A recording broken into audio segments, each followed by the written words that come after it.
Welcome back, Devils fans. This is your host, Ace, here on Running with the Devils, where we are talking New Jersey Devils hockey all year long. Please hit that subscribe button, smash the like, share with a friend. Thank you very much. And the New Jersey Devils, having won the previous two games, head out to Long Island looking for that elusive third consecutive victory. They have not won 3 games in a row since December 23rd through the 29th of 2023. 10 and a half long months ago, the New Jersey Devils had tons of chances where they had won 2 in a row and always failed to win that third. It has been eluding them for 10 and a half months. And your New Jersey Devils came back from the dead, down 2 goals in the third period, late in the third, come back from behind, tie it up, and beat the New York Islanders by a score of 4-3 off of a beautiful Jack Hughes breakaway goal in overtime. Jack Hughes with back-to-back 3-point nights. So exciting. All is well in the world. A gutsy comeback road win against a division rival, and your New Jersey Devils have won 3 games in a row. I repeat, sound the alarms. Tell your friends, tell your cousins, tell your aunt, tell your sister, tell your mother, tell your brother, tell your friends. The New Jersey Devils have won 3 games in a row for the first time in 10 and a half months, and damn does it feel good. Lots to get to here. We get to the game scoring, and at 13:09, Islanders are getting in on the forecheck. Devils can't get it out. Kyle McLean finds Holmstrom streaking to the net. He has too much time alone in front. Fakes backhand, goes forehand. Markstrom's dropped, and he beats Markstrom for the 1-0 lead. And at this point, I was like, oh. You know, the Islanders are coming into this game down a lot of players. No Barzal, no Romanov, no Palak, a lot of guys out. They had a bunch of guys out. On paper, this Devils team, even at full strength, is a better team than the Islanders. They have tons of injuries, and the Devils needed this one, but they find a way to get the first goal up 1-0 at 13:09. That is how the first period ended. It was one of those games where the Devils were carrying the play, especially early. Sorokin in net, one of the best goaltenders on planet Earth, wasn't giving the Devils much, and the first period ends 1-0, and it was one of those games where I thought we might have to squeak out like a 2-1 win, possibly. Didn't play out that way, but Sorokin looked sharp early, and he continued to be a beast for the Islanders throughout the game. We get to the second period, and on the power play at 5:57, Noesen and Nico down low, causing a distraction in front of Sorokin, and Jack just fires a beautiful wrister that beats Sorokin. He didn't see it. Double screen, a lot of activity going on down low. Distracted. Jack Hughes rips a beautiful wrister right past Sorokin for his 6th of the season, assisted by Hamilton and Bratt, tying the game 1 apiece at 5:57 of the second period. Devils could not muster anything else past Sorokin for the remainder of the period. Second period ends 1-1. We head to the third in another tie game. And at this point, I was debating whether or not to go live. I was really on the fence about it. I had done this after the scoreless first 2 periods of the Calgary game. Heading into the third, between the second and third, I jumped on, did a live, the emergency red light district, if you will. Some of you are familiar with that from some of my lives. At crucial points or moments, I will go into the all-red background, dramatic lighting, if you will, for the live. And I was like, this third period is so big. We've been trying to get this 3-game winning streak for so long. I'm like, screw it. I'm going to jump on. So after the second period with the game tied at 1, I came on a live and just kind of, vented and yelled a little bit about how this was a huge third period. The Devils needed to come out and take this game. It was there for the taking. The 3-game win streak that we haven't been able to get for nearly 11 months was in the balance here, and we needed to come out and get it. I was all fired up. A lot of you were in the chat all excited as well. And I also said if somehow the Devils lose this game, I will never, ever, ever again do an intermission live. And it looked for a little bit, in the third period, it looked for a while that I was going to be retired from doing mid-game lives. But third period starts at 10:30. Luke fumbles the puck on a dump-in. Holmstrom picks it up, and he just makes a beautiful pass across the ice to Cholowski, streaking towards the net, and he just rips a nice wrister from the circle and beats Markstrom glove side. I mean, oh, man, that really hurt at the time. Again, routine dump, and Luke kind of fumbles it, and Holmstrom just grabs it and has the vision to see his man break into the net. He hits him with a beautiful pass, and Cholowski rips a nice one from the circle right past Markstrom glove side, giving the Islanders the 2-1 lead at 10:30. And at that point, I felt a little disgusted. I thought, oh boy, Sorokin is going to steal this game from us despite outplaying them. With some of their key players out of the lineup, we're just going to get goalied tonight, and it seemed like one of those nights. And Sorokin, credit to him, he played great all game long. But Islanders up 2-1 at 10:30. Not too long later at 12:26, Luke Hughes comes deep into the offensive zone, I think kind of trying to make up for his previous snafu that gave the Islanders the lead. He comes deep into the O-zone. He gets off a decent shot. Sorokin makes a save. Islanders grab the loose puck. They rush up the ice. It eventually ends in a 4-on-2, and Kyle Palmieri, former New Jersey Devil, makes a great heads-up play. He has the puck in, breaking towards the net, and he makes a beautiful pass to Brock Nelson, going hard to the net, and Nelson's in tight, and he beats Markstrom and gives them the 3-1 lead at 12:26. And at that point, there's now, 7.5 minutes left in the game or so, and I was like, it's done. I cannot believe that we had to just win this third period to get the 3-game winning streak in the books. I jinxed it by doing the intermission live in between the second and third. I was like, I'm an idiot. Why did I go on there? I'm bad luck. Very down in the dumps, and I'm like, this game's over. We're not scoring 2 goals on Sorokin in 7.5 minutes. But, spoiler alert, we did just that. And at 15:33, one of the most beautiful and probably will be underrated goals on the year. What a heads-up play. Paul Cotter comes up the wing with the puck on his backhand, one-handing it, using his body and arm to shield the puck. He's a left-handed shot, and he's coming up the right wing with the stick just in his right hand, dragging it on his backhand with the puck towards the wall, coming up the wall, using his body and his arm to shield the puck, comes up the wall, starts driving towards the net. 2 Islanders defenders probably think he's going to try to cut it in tight and go right to the net with it. But as he's dragging it with one hand, coming up the wall, he starts cutting towards the net, and he immediately jams on the brakes, gets his other hand on the stick, and immediately whips it on his forehand right in front to Mercer on the doorstep. Bang, bang. Mercer pops it up top, beats Sorokin stick side high. I mean, what an incredible play by Paul Cotter. Again, just driving with one hand, driving up the wing, cuts to the net, sees kind of where everybody is, immediately jams on the brakes. The Islanders defenders are completely fooled, gets it on his forehand and just whips it right to the front. Mercer pops it right up and in immediately, beats Sorokin, cuts the Islanders' lead to 3-2. And again, I can't say enough about Paul Cotter. I absolutely love this man. He is heavier, edgier, more violent. He can chip in offensively. He's just a heart and soul type guy. I cannot wait to see playoff edition Paul Cotter.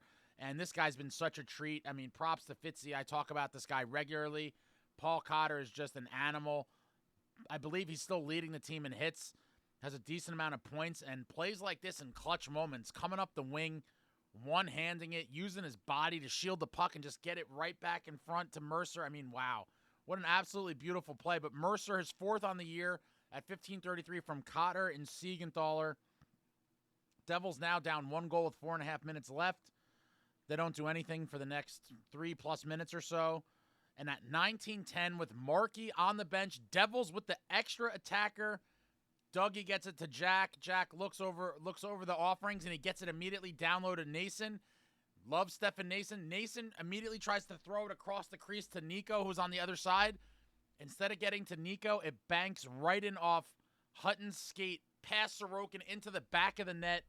The game is tied at 3 at 19:10, only 50 seconds remaining, and what a heads-up play by Jack to see Noesen open down low. He hits him with the pass, and immediately, great play by Noesen just to try to get it across the net.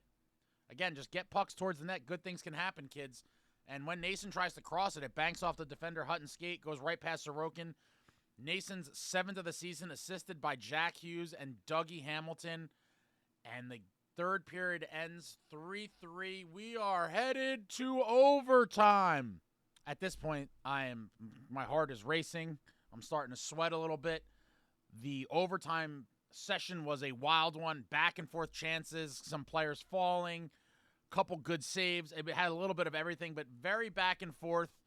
And eventually at 2:35, Islanders in the zone. They take a shot that goes over the Devils' net, banks off the glass, comes down. Dougie picks it up behind the goal line, looks up, and he sees Jack kind of breaking.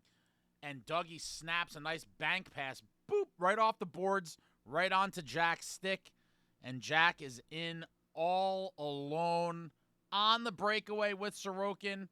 Does a couple obligatory little stick moves and then just beats him stick side for his second goal of the game, 7th of the season. Devils win 4-3 in overtime, a comeback thriller on the island. Jack's 7th of the year, Dougie Hamilton's 11th assist. A beautiful come-from-behind victory on the road against a division rival. The Devils have now won 3 games in a row for the first time in 10 and a half months. All is well. A total gutsy, just absolutely beautiful signature win on the season. Obviously the greatest win of the season thus far. Hopefully this is the type of win that could kind of snowball and keep the momentum rolling and lead the team onto, bigger and better things. Hopefully they can maintain this level of play and just keep it rolling. But my God, after Jack scored, he looked so relieved. He was physically and emotionally drained. He played a ton of minutes down the stretch of the third period and obviously in overtime. And I think burying that breakaway just felt like a huge weight come off of his shoulders. And back-to-back 3-point outings for Jack Hughes. Devils win in overtime, 3 consecutive wins. What a just absolutely beautiful, beautiful win. Man, I'm still fired up from it, and I'm recording this hours later. Get to the game stats. Devils with 33 shots on goal. Islanders with 22 shots on goal. Face-offs, Devils losing in this department, 44.4% to the Islanders, 55.6%. Devils go 1 for 2 on the power play. The Islanders do not have a power play. Devils did not take any penalties tonight. Very good discipline shown in a battle-type road game. Love to see it. Devils with 24 hits. Islanders with 34 hits.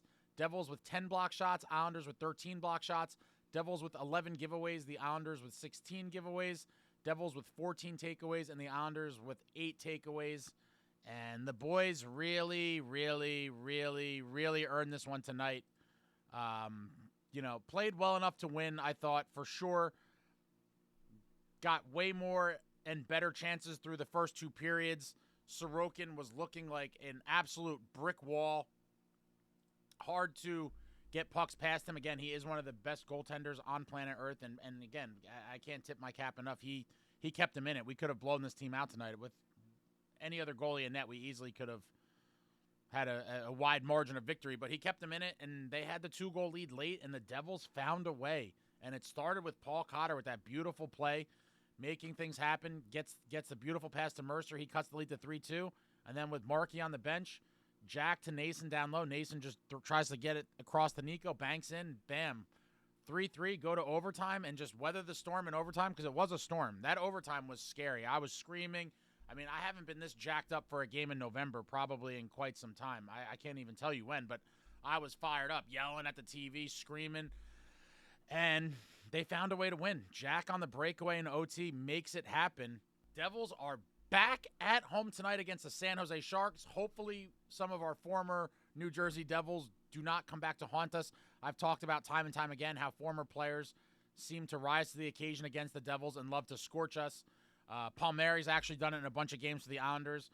Adam Henrique had a hat trick as a member of the Ducks either last season or the season before. Most recently in Calgary, after 2 scoreless periods, late in the third period, we saw Kevin Ball with an assist to Blake Coleman in front for the game-winning goal. And so hopefully Toffoli has a quiet night for the Sharks. Hopefully Zetterlund doesn't do anything. And hopefully whoever it is in net for the Sharks, whether it's Vitek Vanacek or Mackenzie Blackwood, hopefully they don't stand on their head and try to steal a game from us, because we've seen time and time again where Devils have made, average or below average goaltenders look like Superman, or as I always like to use the Dominik Hasek 1997 reference.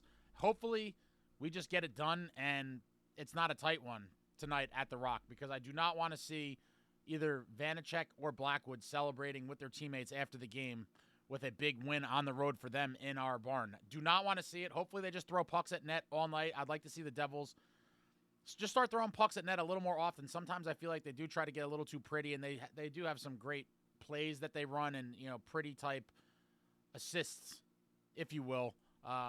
But sometimes it's got to be ugly, and I'm hoping tomorrow, especially because I do think Vanacek or Blackwood, again, whoever it is, I do think they're going to feel that immense pressure coming to face the Devils at the Rock. They're definitely going to want to win more than anything to kind of stick it to the Devils. And I think we just got to throw pucks at them often and early. Just start chucking rubber on net. Make them make saves. Make them move around. And I'm hoping we could just pound them, honestly. I just want to see us destroy the Sharks tomorrow. I don't even want it to be a close game. But your New Jersey Devils, last night on the island and at the Rock against Montreal, the last two games weren't the prettiest outings. They weren't terrible outings for the Devils by any stretch, so don't get me wrong. But they found a way to win in tight games, and you need your hockey club to be able to win games like this, especially when the playoff stretch comes in March, and obviously even more so in the playoffs themselves. They're not all going to be pretty wins. You're not going to dominate every team. Sometimes you're going to have to come from behind, and sometimes you're going to have to win ugly. And these last two games, the Devils haven't been the best performances, but they have found a way to win in both of them. And so hopefully we see this characteristic continue on throughout the season, where sometimes if the Devils get put in situations where they have to face some adversity or claw back to get in a game, that they've shown that they are capable of doing it. I mean, there's nothing more impressive, honestly, than coming back from down 2 goals on the road with a little over 7 minutes left against one of the greatest goaltenders on planet Earth in Ilya Sorokin. And I mean, that's a legitimate thing. Sorokin is a top 5, 5-ish, somewhere in that range, goaltender in the world, and he was stonewalling us all night. The Devils put the pressure on, buckled down, and got 2 goals in about 7 minutes, a little under 7 minutes there in the third period to force the overtime. Want to see your team have that fight, that battle, that competitive nature, and the New Jersey Devils showed it tonight. Hopefully we just see this continue on throughout the season. Big game at home tonight against the Sharks. Again, hopefully no one comes back to haunt us. And the Devils in this game tonight against the Sharks will be looking to make it, dare I say it, your New Jersey Devils are looking to make it 4 wins in a row. And you're probably thinking, when was the last time the Devils won 4 in a row? It was 10 and a half months since they won 3 in a row. And when was the last time they won 4? I will tell you when it was. The last time the New Jersey Devils won 4 games in a row was January 7th to January 16th of 2023. They actually won 5 in a row then. But January 7th through the 16th of 2023, they won 5 games in a row, and that was 22 months ago, my friends. 22 months ago, a couple months shy of 2 full calendar years since the last time your New Jersey Devils won 4 games in a row. They have the chance tonight at the Rock to have their first 4-game win streak in nearly 2 calendar years. I hope they come out flying. I hope they come out crunching people. Once again, this team is heavier, edgier, more violent. You know I am a huge proponent of that. Shout out to all of you, by the way. On a quick side note, thank you to all of you that purchased the hoodie. The hoodie is now officially sold out. There are limited amounts of t-shirts left. I'll put the link in the description, so if you're interested, get them while they last. Heavier, edgier, more violent t-shirts on the website. Link in description. They'll be gone soon, and they'll be gone forever. Hopefully you grab one. Thanks to everyone who already bought one.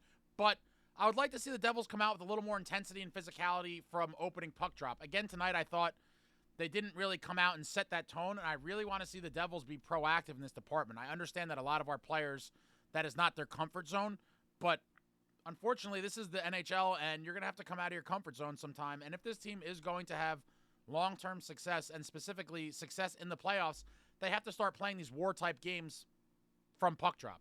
And they're going to get a reminder of that in Florida when they play the Panthers 2 games in a row on the road next week.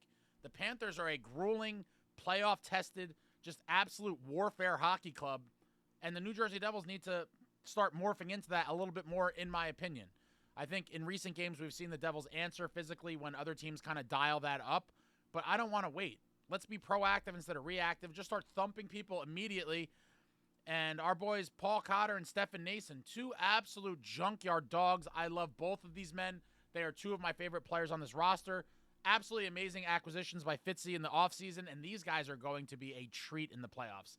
Guys like Paul Cotter and Stefan Noesen are tailor-made for playoff hockey. I cannot wait for our boys in April. Oh, I can't wait. It's been too long for us. I cannot wait for this New Jersey Devils club to go into the playoffs and see Paul Cotter and Stefan Noesen just do animalistic things in the postseason. And so far, this whole regular season, they've been animals. I'm sure they're going to find another level in the playoffs. Can't wait to see both of them. But overall, I am jacked. The New Jersey Devils, after 10.5 long months, have finally won 3 consecutive games, looking to make it 4 tonight against the Sharks. It'd be a beautiful thing to see before they fly out to Florida for a very grueling 3-game road trip. 2 games against the Panthers and 1 against the Lightning. That is a super, super hard test for this club. And then we're going to see what they're really made of, because the schedule doesn't get much easier after that either. They come home to play Carolina. They play the Capitals. And so that's a big stretch. Would love to go into the state of Florida with a 4-game winning streak. I am super jacked for the game tonight against the Sharks. Thanks to all of you that came out to the post-game live after the Islanders game last night. It was a very big celebration. Good vibes throughout. A lot of good comments, good kind of banter. A lot of people feeling elated like I was that we finally have this 3-game win streak under our belts.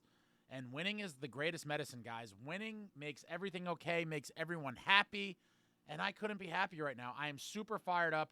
I'm hoping this team just comes out and handles the Sharks. I don't want it to be a close game whatsoever. I just want a one-sided beatdown. I don't want to see a close game. I just want to see us steamroll a mediocre to bad team at home. But as I always say, there's no easy wins in this league. Every team has their fair share of good to great players, and they come to play on a nightly basis. There is no gimme wins in this league, and the Sharks are no different. They're not going to just lay down and die for us and be like, oh, we're supposed to lose? Okay. No.